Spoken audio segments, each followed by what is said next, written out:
shocking truth explodes inside Windsor. When a royal guard discovers Princess Charlette stepping into a van controlled by Camira's own son, everything the monarchy thought was safe collapses in seconds. What follows is a chase, a betrayal, and a revelation so powerful it shakes the palace walls. And the moment the guard reaches for his rifle, history changes. Like the video and subscribe for the full story. Windsor Castle had settled into the kind of stillness that only arrived between shifting schedules. Lessons had ended in the green conservatory wing. Aides were rotating out. Garden engineers were finishing their early afternoon checks. Even the birds circling the inner courtyard moved in lazy arcs, as if the castle itself exhaled for a moment. Princess Charlette, 10 years old, with a laminated folder tucked under her arm, walked quietly down the eastern service path. She enjoyed these brief minutes when no cameras hovered, when no formal escorts surrounded her, when she could simply listen to her own footsteps on the stone floor. Her aide walked beside her but remained a few steps behind, reviewing a clipboard filled with notes for upcoming lessons. This softness did not last. At the far end of the auxiliary path, Sergeant Rowan Aninsley stood at his post. He wore the Coldstream Guard's scarlet tunic, gloves bright white against the black rifle strap secured across his chest. Rowan was a man carved from structure, 36 years old, disciplined, composed, and trained through both ceremonial and internal security tours. Beneath the tall, bearskin hat, his eyes moved with unbroken rhythm, scanning every angle, every shift in shadow, every sound that did not match the castle's natural heartbeat. At precisely 3:12 p.m., he noticed something. A dark van rolled slowly into view, its tires whispering across the courtyard stones. Not a supply vehicle, not a transport scheduled for the day. The license plate did not match any of the logged entries posted on Rowan's clipboard. Odd, thought, very odd. The van stopped near one of the lesser-used archways reserved for maintenance staff. Its sliding door opened, and a tall man stepped out, a man Rowan recognized instantly. Lord Tiburon, Queen Camira's adult son. A problematic figure. A man who enjoyed influence without responsibility. One who often inserted himself into palace operations without clearance. Rowan had observed him numerous times, always too close to matters he should not be involved in.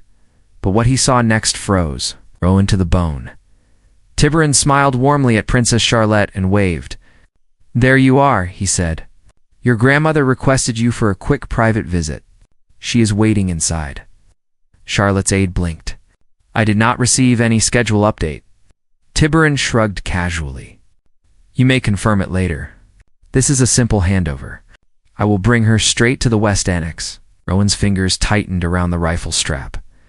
There was no scheduled handover. No escort, no registered vehicle, no guardian approval, no internal movement log, not one. Charlette looked uncertain but stepped forward anyway, trusting the adults around her. "Should I bring my folder?" she asked softly. Tiburon smiled too widely. Yes, bring it. Come." He guided her gently by the shoulder, toward the van. Rowan's pulse spiked. Something felt wrong. Terribly wrong. Everything Tiburon did matched the pattern of a controlled movement, except it lacked the single thing every royal transfer required: authorization. Charlette hesitated only once before reaching the van door. Tiburon placed a hand on her back. "Up you go," he said. She obeyed. Calm, quiet, unaware. Rowan's brain moved faster than his body. His training surged through every nerve. This was not a scheduled handoff. This was not palace procedure. This was not safe. This was an abduction. Inside the palace walls, by a member of the family itself, Rowan did not shout. He did not panic. He acted. His left hand reached for the rifle in one clean, controlled motion. Not to fire never, without cause, but to command authority. His right hand slammed onto the emergency trigger panel built into the stone pillar beside him. Castle lockdown initiated. Sector alarm activated. Emergency override engaged. Red lights flashed along the corridor walls. Tiburon whipped around. "What are you doing?"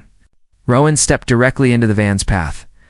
Boots planted firm, rifle lowered, but ready. The barrel angled forward with precision. His voice cut through the courtyard like a blade. "Lord Tiburon, step away from the princess immediately." Tiburon's eyes widened, shock warping into anger. "You cannot be serious. This is a family matter." Rowan's voice stayed level. "You have no clearance. You have no escort. You have no authorization. And the princess does not travel without a registered guardian." El Tiburon scoffed loudly. "I am her uncle. That is irrelevant to protocol." Charlotte's eyes peeked from the van doorway, confusion creeping across her face.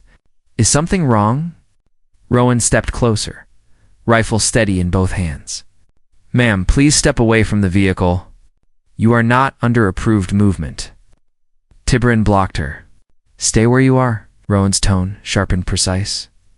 Commanding, impossible to ignore. "Lord Tiburon, if you obstruct the heir's movement again, I will invoke Article 9 of Royal Child Protection Protocol." Tiburon froze. Article 9 carried consequences, even he feared. "This is unnecessary," he snapped. "It is necessary," Rowan replied. "And it is final." Charlette stepped down from the van, moving behind Rowan almost instinctively. He did not touch her guards, never touched heirs without consent, but he shifted his stance. So she fell safely within his protective arc. Tiburon glared. "You will answer for this." Rowan did not blink. "I will answer for nothing except failure to protect the heir. And today, I have not failed." Tiburon climbed into the van in frustration, slammed the door, and sped away just as additional guards arrived. Weapons drawn, the courtyard erupted into controlled chaos. But Rowan stayed calm, because he knew the real storm had not hit yet. The moment Queen Camira arrived, everything would explode. The eastern courtyard lights flashed crimson, casting long streaks across the old stone like veins pulsing through the castle itself. The emergency siren did not ring loudly. Internal alarms never did. Instead, they hummed in a deep, unsettling vibration that every staff member recognized instantly. Internal lockdown. Child sector priority. Immediate response required. Guards appeared at once from the upper walkway, from the barracks arch, and from the inner postings near the royal apartments. Their boots struck the stone in synchronized rhythm, each movement crisp, trained, and absolute. Windsor Castle had rehearsed lockdowns many times, but never once had they been triggered on behalf of Princess Charlette. Until now. Sergeant Rowan Aninsley did not step back even after Lord Tiburon sped away in the black van. He stayed exactly where he stood, rifle lowered but ready. His body positioned between Charlette and any path the vehicle could have taken. His heart pounded, but his face remained a motionless expression carved from stone. Discipline etched into every line. Charlette stood behind him, small and tense, clutching her laminated folder tightly to her chest. The pages inside trembled against her fingers. Rowan lowered himself, slightly so his voice reached her without leaving protocol. "Ma'am, you are safe. Please remain where you are." The girl nodded, though her breath caught unevenly. "I did not understand why he asked me to come." "That is not your fault," Rowan replied. "It is my duty to ensure you never follow anyone without clearance." Her aide finally reached them, out of breath and pale. "My deepest apologies, sir. The schedule overlap." Rowan raised one hand. "We will discuss your oversight later. Right now, escort the princess to the inner holding alcove." Before the aide could respond, another guard stepped beside Rowan. "Sector sweep underway," he reported. "North gate sealed. Vehicle logs confirmed." Van entered through a maintenance slip at 1458 under falsified credentials. Rowan's jaw clenched. "Trace the route. I want confirmation of every turn the van took." "Yes, Sergeant." The third guard approached. "The Royal Council demands immediate explanation. Queen Camira is en route." Charlotte's breath hitched at that. Rowan looked down at her. She stared at the ground as if the stone itself could swallow her. "May I stay here?" she whispered. Rowan took exactly 1 second to decide. "No, ma'am." Her eyes lifted, hurt flickering in them. He softened his tone not emotionally, but respectfully. This courtyard will fill with armed personnel and investigations. You require a secure location. Charlette nodded reluctantly. Her aide stepped forward and held out a hand. Charlette took it slowly. Before she left, she turned back toward Rowan. "Thank you," she murmured. He bowed his head. "Your safety is my duty." She disappeared into the inner corridor. The investigation begins. The chief internal auditor. A stern woman named Mara Elwood arrived with 2 assistants and a portable security tablet. She moved with the energy of someone who preferred rules over people. "Sergeant Aninsley," she said sharply, "I require a minute-by-minute recounting of what occurred." Rowan recited the events with surgical precision timestamp, movement pattern, verbal exchange, and lockdown trigger. Mara entered every detail into the device. When he reached the moment, Charlette stepped into the van. The rest of the team froze. "You made the correct call," Mara said quietly. "But politically, this will explode." Rowan did not respond. He did not need to. The castle's main gates opened again, this time in a storm of flashing lights. 6 royal escorts in navy blue livery rushed into formation. Behind them came Queen Camira, her steps quick, her expression sharp enough to cut steel. The courtyard fell silent. Rowan straightened, rifle secure across his chest. Camira approached him with a presence that forced even seasoned guards to lower their eyes. "Sergeant Aninsley," she said. "Explain." Rowan held her gaze. Lord Tiburon attempted to escort Princess Charlette into an unauthorized vehicle without escort clearance, guardian approval, or recorded movement. I invoked lockdown protocol. Camira's nostrils flared. "Where is my daughter?" "She is safe inside the inner alcove." "And Tiburon?" "He fled in the van, Your Majesty." Camira turned toward Mara Elwood. "Track the van. I want his route before he reaches the outer gates." "Yes, Your Majesty." Camira pivoted back to Rowan, eyes burning with something far stronger than anger, something like betrayal. "Layered over fear, Sergeant," she said slowly. "Are you certain this was not a misunderstanding?" Rowan did not blink. "Your Majesty, I am certain." "Could he have meant no harm?" "Your Majesty," the princess stepped into the vehicle voluntarily because she trusted him. That is why the action required intervention. Camira's chest rose sharply as she inhaled. The truth struck her harder than she expected. Princess Charlette trusted him, Rowan continued. He used that trust without approval. A quiet tremor crossed Camira's jawline. She looked away for a moment, staring at the path where the van had vanished. "No escort," she whispered. "No schedule update. No oversight." Her voice thinned. "This is unacceptable." Rowan said nothing. Camira turned back toward him with steadier breath. "Your decision prevented a potential abdication-level crisis." Her words fell heavy. Rowan bowed. But then Camira added something that surprised every guard within hearing. "Distance, Sergeant Aninsley. You may have saved her life." Rowan did not react outwardly, but inside something shifted. Camira stepped closer. "You will stand beside me when I address the council. I will not allow anyone to question your decision without hearing the full truth." Rowan nodded. "At your command, Your Majesty." But just as Camira exhaled, believing the worst had passed, a messenger sprinted across the courtyard. Breathless and shaking, he bowed urgently. "Your Majesty, the van has been located." Camira straightened. "Where?" The messenger swallowed hard. "In the North Ravine Road. Abandoned." But what?" Camira demanded. "There are footprints leading away from it." A messenger looked directly at Rowan, and they belonged to Lord Tiburon. Rowan's grip tightened on his rifle. Queen Camira's voice dropped to a whisper. "This is no longer a misunderstanding." Moment the messenger spoke, the courtyard froze. The words North Ravine Road carried a dark weight within the walls of Windsor Castle. That road was rarely used. It stretched behind the outer gardens, across a thin line of forest. and toward an old hunting path that had long been closed to public access. Queen Camira felt her breath tighten in her chest. "Footprints," she repeated, voice lowering. "Leading where?" The messenger swallowed. "Into the ravine woods, Your Majesty." Mara Elwood tapped urgently on her handheld device, pulling up aerial scans. "There are no scheduled workers in that sector. No staff patrols, no delivery paths. That area is supposed to be locked." "It is locked," Rowan said quietly. "Which means he accessed it knowingly." Camira turned sharply. "You believe he planned this?"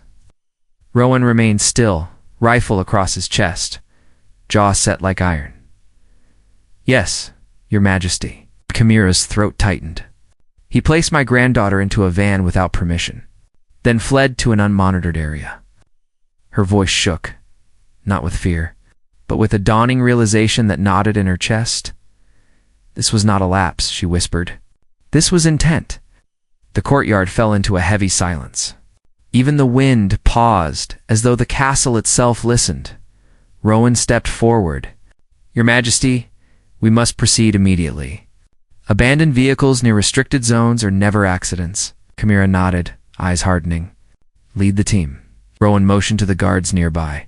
"Unit 6 and Unit 8 accompany me. Full perimeter sweep. Activate thermal mapping." He turned to Mara. "Maintain drone surveillance and block all outer exits." Camira took a step toward him. "Sergeant, bring him back wherever he is." Rohan bowed. "I will return with answers." He marched out of the courtyard with 2 groups of armed guards behind him. Their boots thundered across the path as they exited through the northern service gate.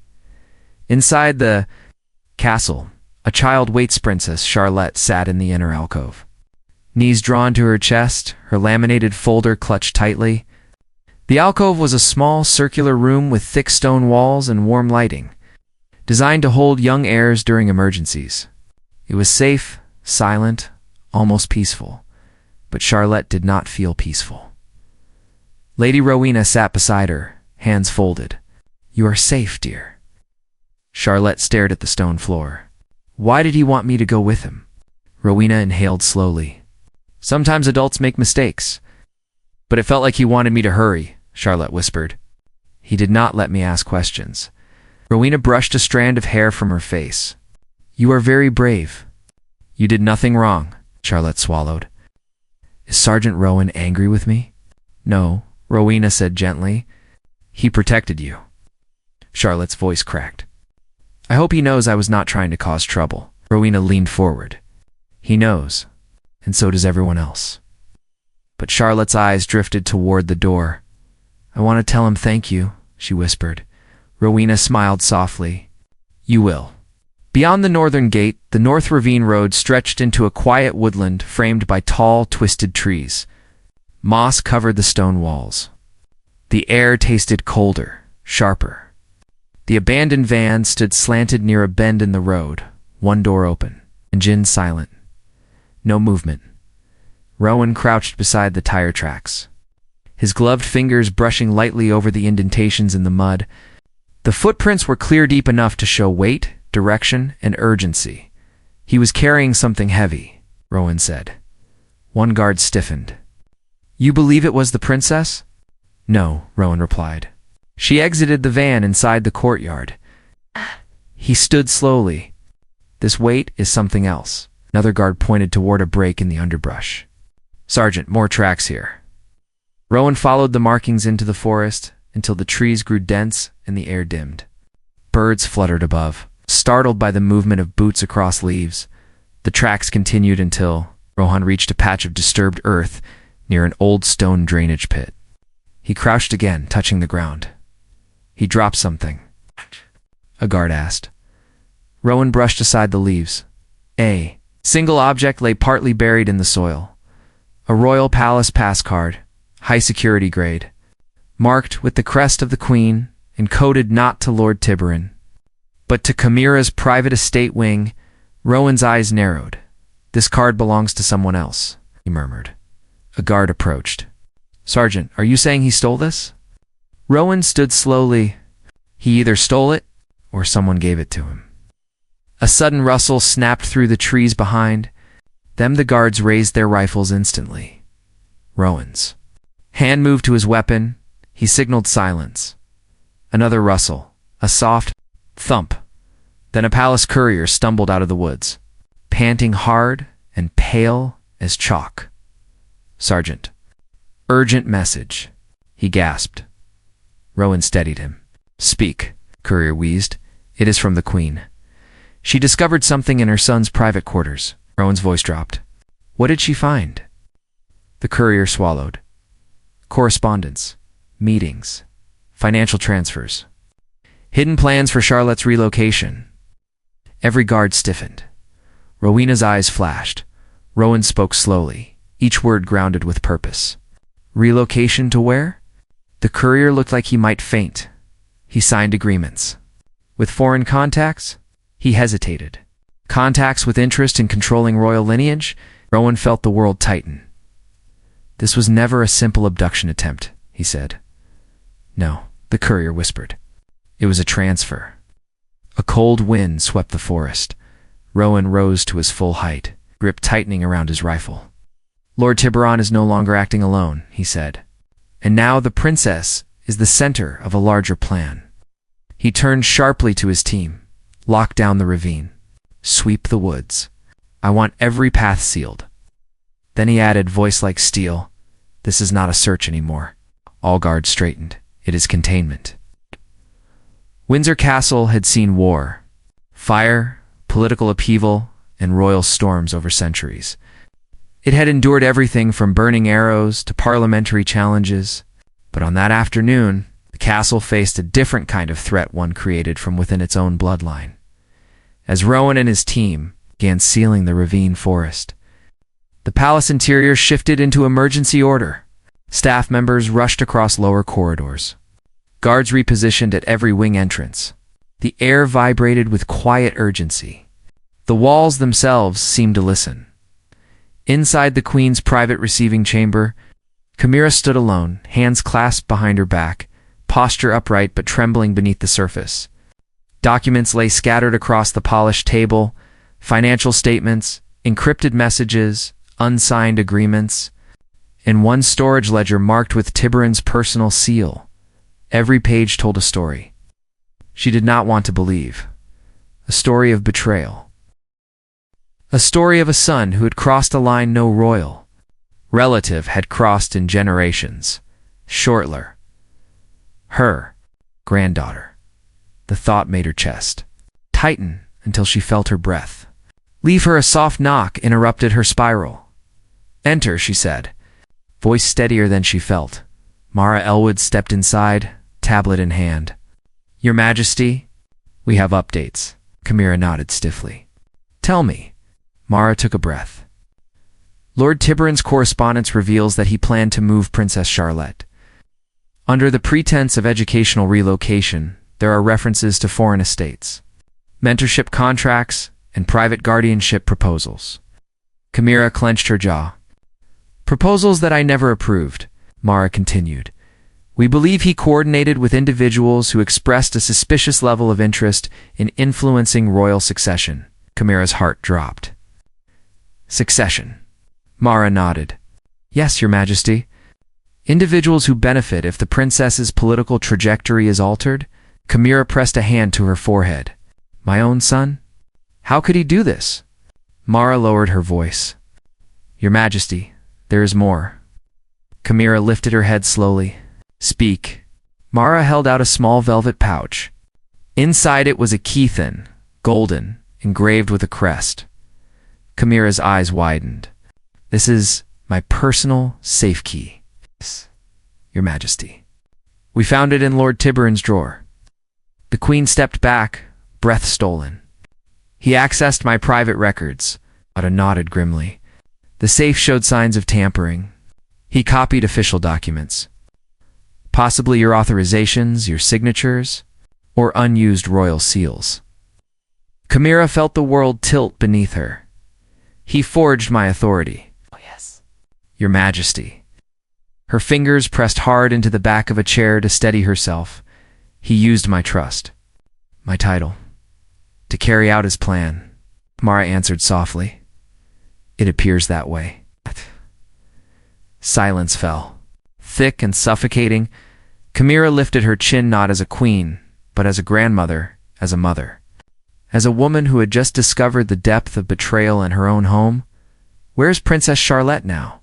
she asked, voice tight. "In the inner alcove?" "Safe with Lady Rowena." Camira exhaled in relief, but only for a moment. Another knock sounded. This time, the door opened without waiting for permission. Sergeant Rowan Aninsley entered. Uniform dusty from the forest, boots carrying fragments of leaves, his presence filled the room with instant steadiness. Camira turned. "Sergeant, report." Rowan bowed respectfully. "Your Majesty, the forest perimeter is secured." The abandoned van yielded a palace pass card encoded with access to your private estate wing. Camira's face blanched. Rowan continued. "The tracks suggest Lord Tiburon fled on foot. He appears to have carried a small case. We believe it contains sensitive documents." Camira felt the room spin again. "My son stole from me," she murmured. "From the monarchy. From his own niece?" Rowan remained composed. "He acted with intent, Your Majesty. His plan involved external contact. This was not spontaneous." Camira stared at him. "I trusted him," Rowan answered, with the calmness of truth. "Trust does not excuse danger." Her eyes glistened. She looked away, a tear sliding down her cheek before she could stop it. Rowan stepped forward, voice gentle but steady. "Your Majesty, Princess Charlette is unharmed. That is the most important thing." Camira swallowed hard. "Because of you?" Rowan did not respond. "Sergeant," she whispered, "why did she trust you instantly? Why did she step behind you without hesitation?" Rowan met her eyes with unwavering clarity. "Because she knew I would stand between her and harm." Without question. Camira's lips trembled. "I failed to see the danger in my own family." "You saw it before I did," Rowan answered. "Your love blinded you, Your Majesty.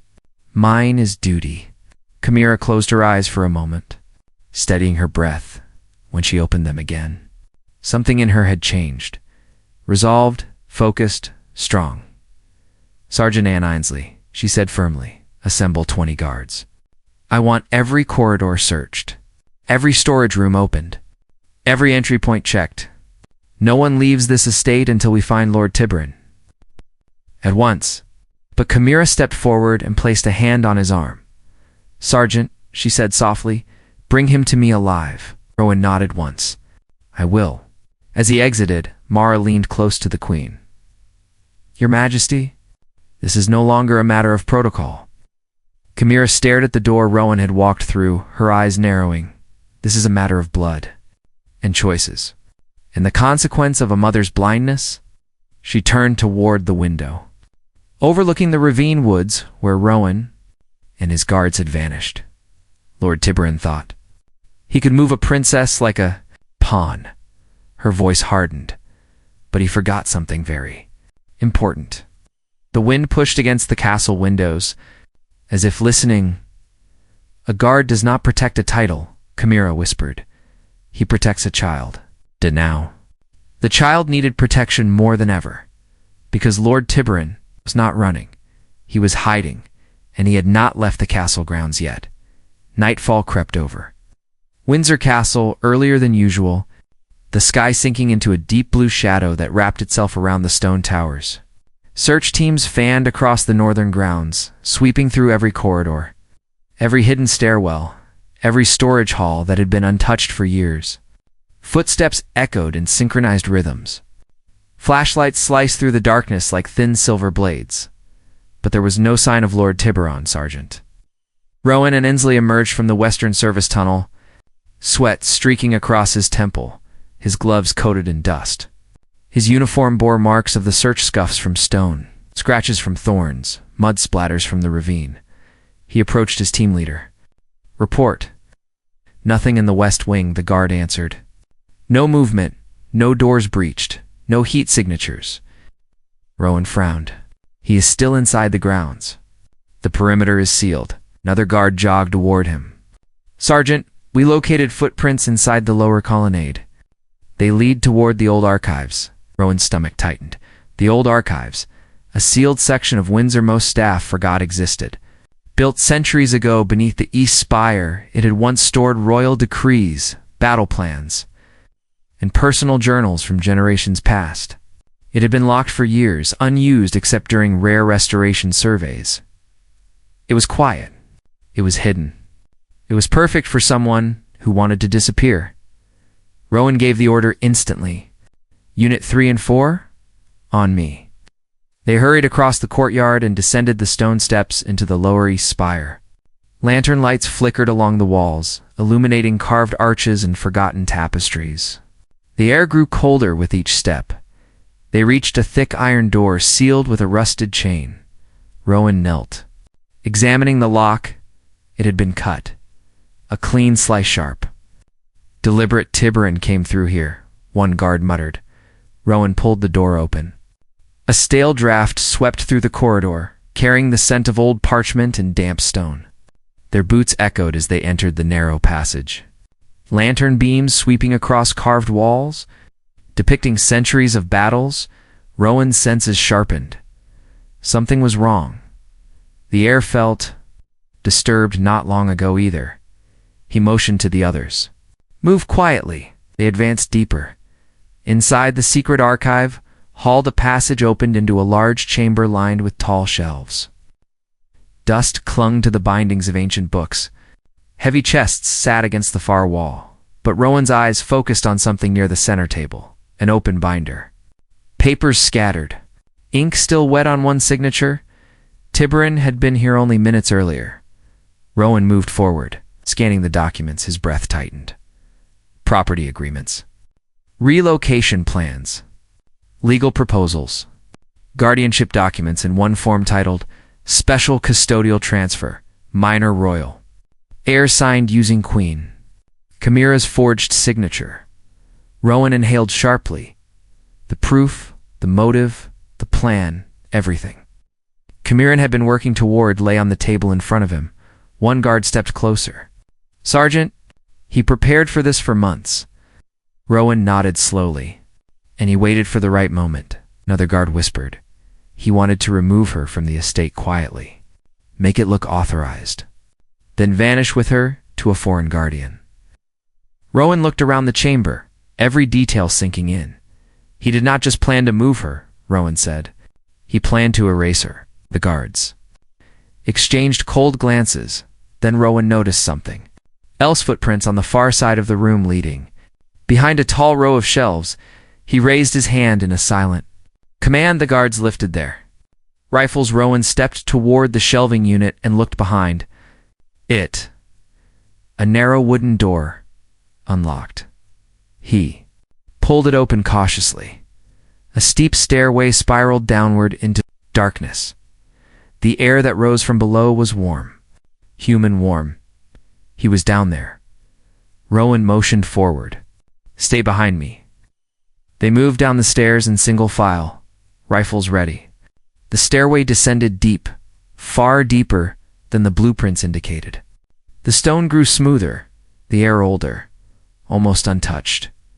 At the bottom lay a hidden room, small, circular, and lit by a single lantern placed on the floor. Rowan entered first. He aimed his light around the chamber and froze. Lord Tiburon sat against the far wall, blood on his sleeve, breathing heavily, holding a leather case against his chest. The guards raised their weapons. Tiburon lifted a hand weakly. Do not shoot. Rowan stepped forward slowly, rifle steady. Tiburon, he said, voice cold. You will drop the case and stand. Tiburon coughed, pain seizing his chest. You have no idea what forces I dealt with. Rowan narrowed his eyes. Forces that wish to control a child. Tiburon laughed bitterly. Forces that already control you. All of you. Drop the case, Rowan repeated. Tiburon clutched it tighter. Inside this case is the future of the monarchy. I am not letting you take it. Rowan stepped closer. You betrayed your family. You endangered the heir. You forged royal authority. You abducted the princess. Tiburon's voice cracked. I tried to save her. Rowan froze. Save her? Tiburon slammed his fist against the wall. From the future that awaits her. From pressure. From the crown. From the life that destroyed generations. I wanted to take her away before she became another victim of the throne. Rowan's voice remained calm. You do not rescue a child by stealing her. Tiburon shook his head frantically. You do not understand. There are people watching her. People planning her future. People who he stopped, breath sharp. Eyes wide, Rowan saw the moment panic overtook him. They will come for her, Tiburon whispered. They will not accept her path. They need control. Rowan stepped closer. Who are they? Tiburon looked away. I cannot say. You will, Rowan replied. The Queen commands it. She never saw it. She never saw what is coming. Rohan lowered his rifle slightly. Tiburon, he said, voice deep and steady. Give me the case. Silence stretched, then Tiburon's hand trembled. He slid the case across the stone. Floram picked it up, and the moment he did, 3 things happened at once. Tiburon collapsed against the wall. Exhausted, the guards moved in too. Restrain him. And Rowan noticed a symbol burned into the leather of the case. A symbol he had seen only once before. A symbol used by an organization that operated far beyond royal politics. Rohan tightened his grip on the case. This was no longer about a disobedient son. This was something much larger. Something that had already begun moving behind the scenes, and Princess Charlette stood at the center of it all. Sergeant Rowan Aninsley held the leather case in both hands, its weight heavier than expected. Not because of the documents inside, but because of the symbol burned onto its surface. A circle intersected by 3 narrow lines. He had seen it once before years earlier. During a security audit involving foreign influence investigations, a symbol tied not to politics, not to royalty, but to power networks that sought control through quiet manipulation. They operated outside borders, unaffected by crowns or governments. Rowan felt the tension rise at the base of his spine. This was no longer an isolated betrayal. This was a web. And Lord Tiburon had stepped directly into it. Tiburon's breathing grew unsteady. As the guards bound his wrists, his voice trembled. You think the monarchy is safe? You think you can protect her? You have no idea who is involved. Rowan stepped closer. Then tell me. Tiburon's eyes were glassy with exhaustion and fear. They approached me months ago. They said Charlette represented a threat to future negotiation plans. They said if I removed her quietly, they would guarantee stability for the royal line. They promised influence, security, purpose. Rowan's jaw clenched. And you believed them. Tiburon laughed weakly. I believed there was no one else to protect her. You were wrong, Rowan said. You endangered her. Tiburon looked away. No one protects anyone in this family. They only protect the throne. Rowan's voice turned colder than the stone around them. I do not protect the throne. I protect the child who may one day sit on it.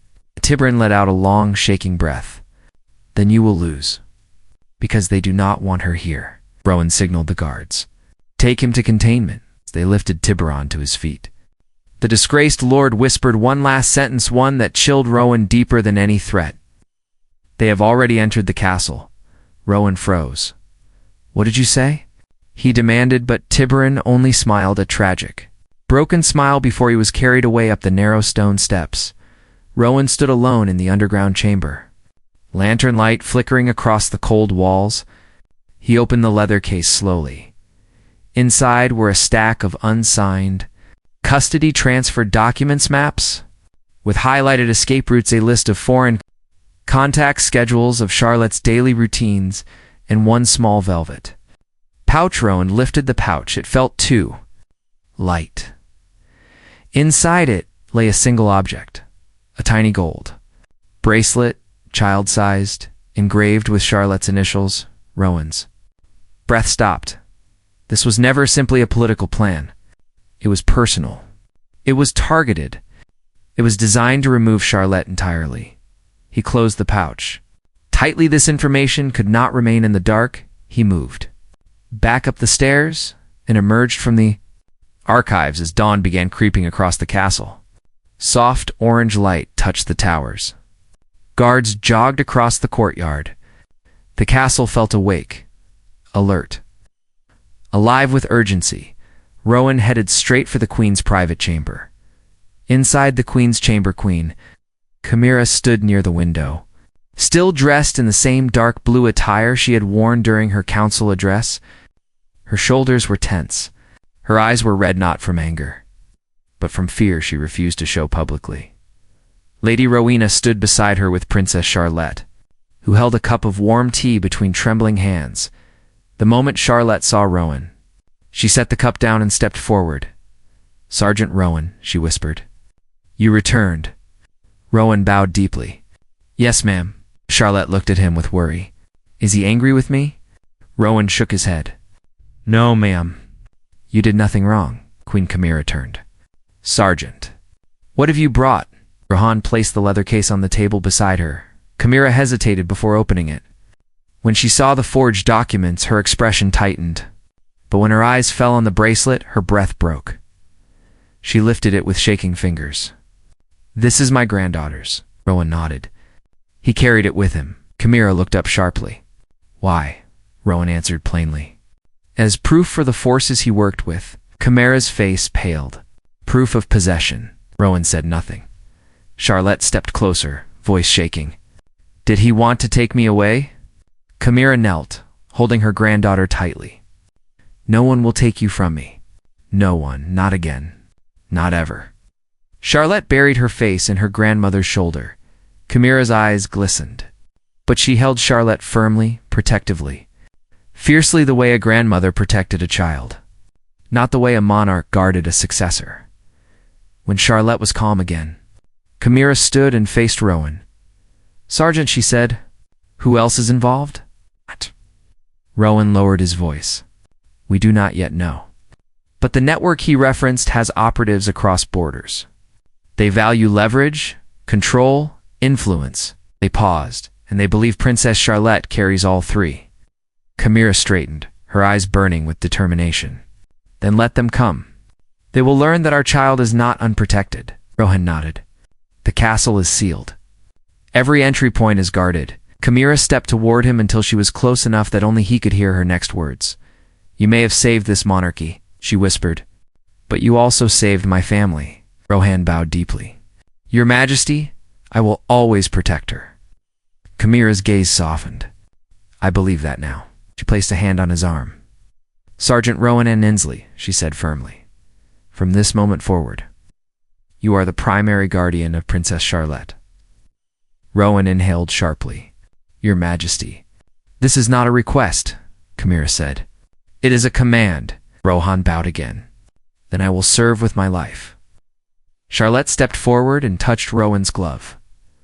"I trust you," she whispered. Rowan's voice softened.